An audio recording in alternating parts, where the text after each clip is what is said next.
Добрососедских отношений наших стран здесь никто не подвергал сомнению, но у некоторых политических элит возникло недовольство законом об инвестировании в абхазскую недвижимость для российских компаний и граждан, при том, что других инвестиций из-за рубежа в современных реалиях не предвидится. Ничего не делание в нашей с вами ситуации – это еще большая угроза, чем попытка нащупать правильный путь развития государства.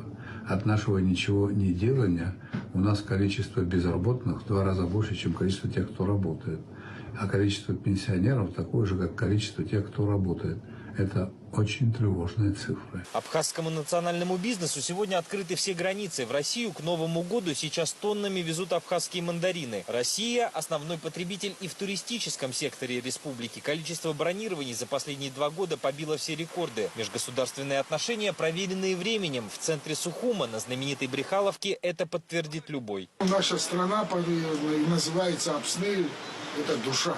Только хорошие отношения. Только хорошие. Россия наш стратегический партнер. Без России нам некуда деваться.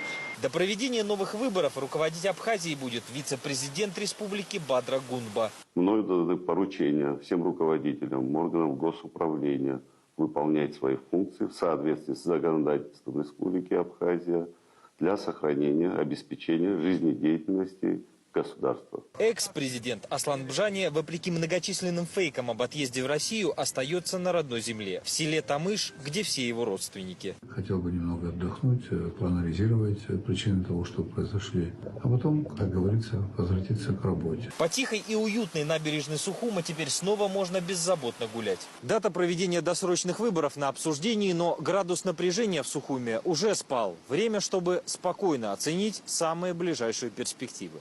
Павел Мельник, Никита Кальченко и Оксана Сержантова. Вести из Республики Абхазия.